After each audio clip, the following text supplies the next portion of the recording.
Bueno, continuamos con Marta García de Lucio, que es politóloga y psicoanalista y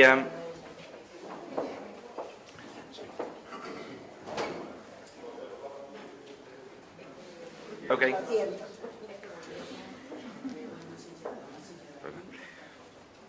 Marta García de Lucio es politóloga y psicoanalista y por muchos años fue activista en los movimientos feministas, queer y de defensa de las personas migrantes.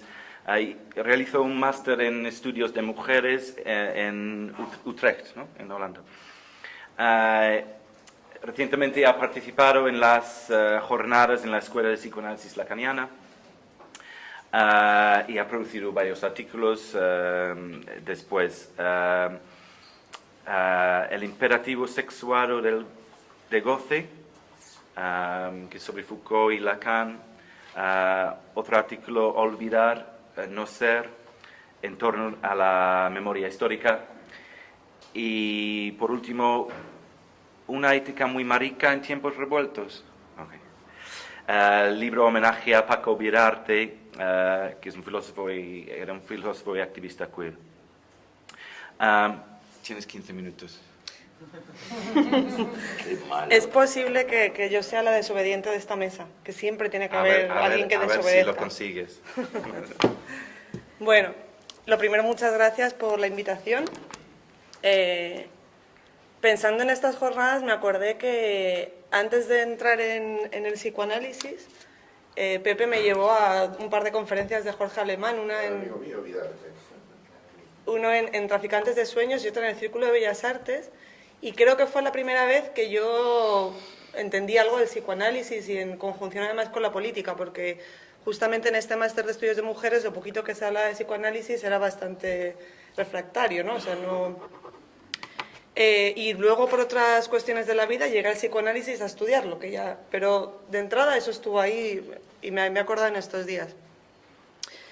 Y bueno, luego ahora escuchando la intervención de Germán y la de Sergio, digo, ¿qué hago aquí, no? Pero bueno, algo creo que os voy a transmitir y que creo que además puede provocar.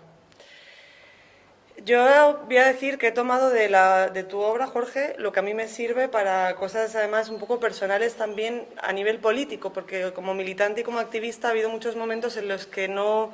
Ha habido cosas que me resultaban muy complicadas como para sostener la militancia yo particularmente, y que leyendo tu obra sí que es verdad que de pronto iba pensando, bueno, quizás la cosa va por ahí, esto es lo que explica por qué no soporto ciertas cosas del activismo y de la militancia, ¿no?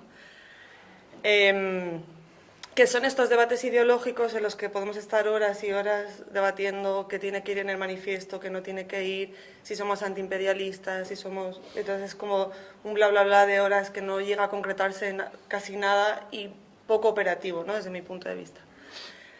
La otra cosa también que me ha removido en los últimos tiempos fue un viaje a Venezuela el año pasado, del que no voy a hablar mucho, pero sí que hubo algo que me pareció muy interesante, que fue que cuando yo preguntaba a todo el mundo por la situación, tanto de un lado como de otro, siempre al final todo se resumía a tener un debate sobre socialismo o capitalismo, y a mí personalmente no me decían nada.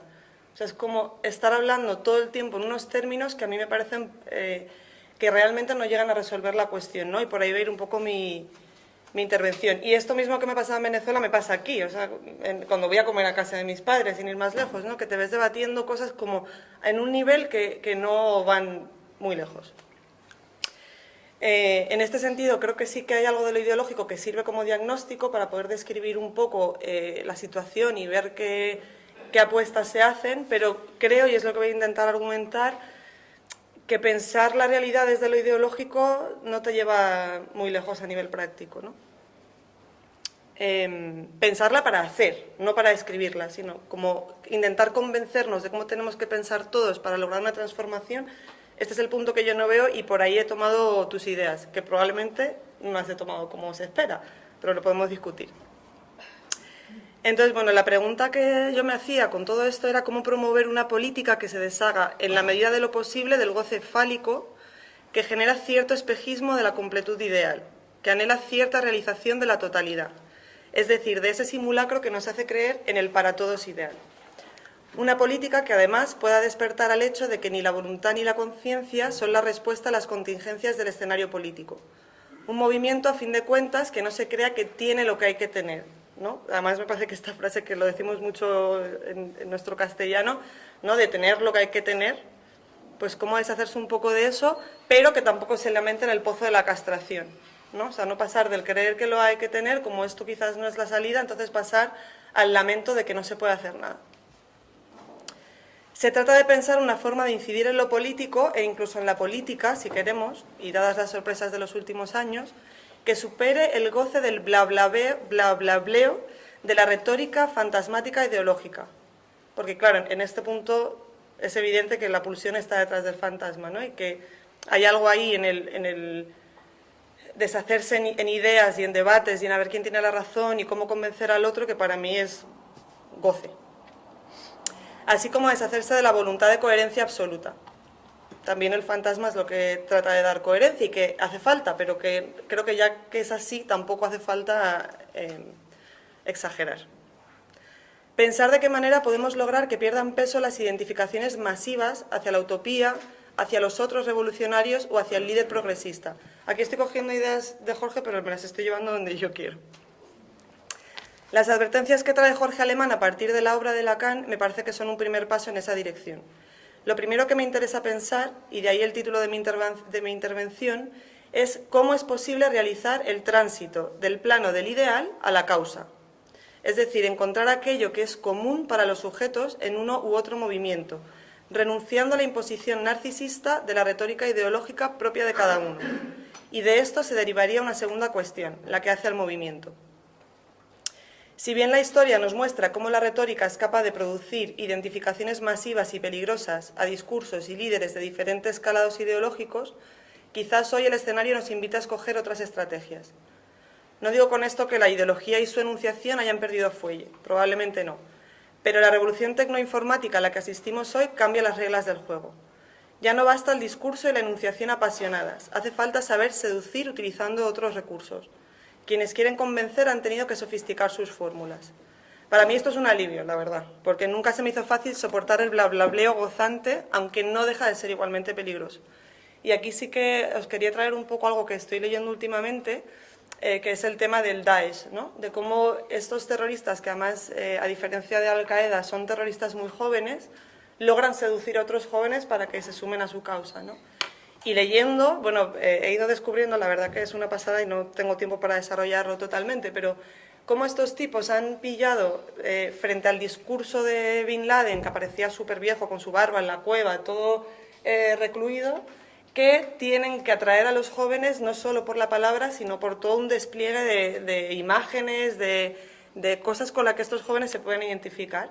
Entonces tienen un arsenal mediático que es impresionante, pero a todos los niveles, desde la estética, de cómo utilizan estética de los videojuegos, de las películas de terror de ahora, que ven los adolescentes, hasta el manejo de las redes sociales, cómo saben distribuir la información. O sea, todo está absolutamente calculado y tienen de verdad productoras mediáticas dedicadas exclusivamente a esto, ¿no? Incluso también otra cosa que hacen, por ejemplo, es muchas de los actos violentos que cometen lo van difundiendo por capítulos, como las series, que es otra de las cosas que consumimos más hoy en día, ¿no?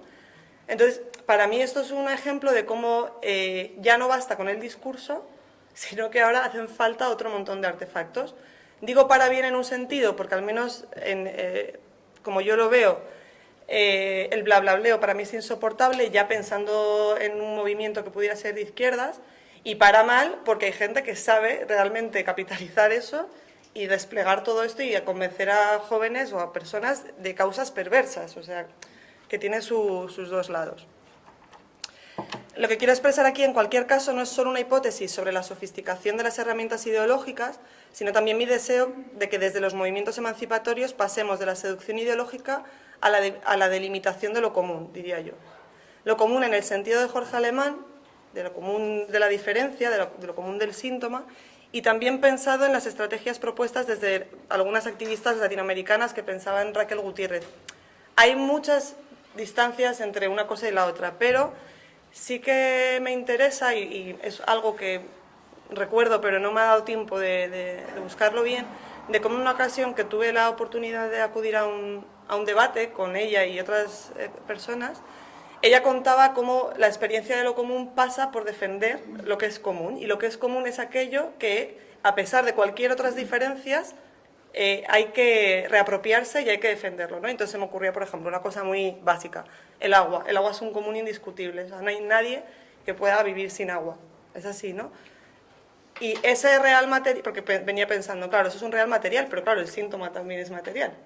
Entonces no hay una distinción en ese sentido, aunque una cosa sea más evidente que la otra, ¿no? Pero cómo buscar causas comunes que defender que nos permitan ir más allá de la retórica, ¿no? Que nos permita ser operativos, que nos permita hacer algo. Que en esto me recuerda un poco a lo que decía Pepe ayer, ¿no? De no quedarnos en el no hay, no hay, no hay, sino hacer. Pero para mí ese hacer está muchísimo más allá del debate ideológico o de utilizar la ideología como herramienta para moverse. Entonces, una política entendida no como el pasaje del pensamiento al acto, sino más bien un acto tal cual, que en realidad es como sucede siempre. Un acontecimiento del que a posteriori se elaborará un saber y se tratará de sostener. Utilizo las palabras de Alemán. Digo ahora, ¿no? Le cito.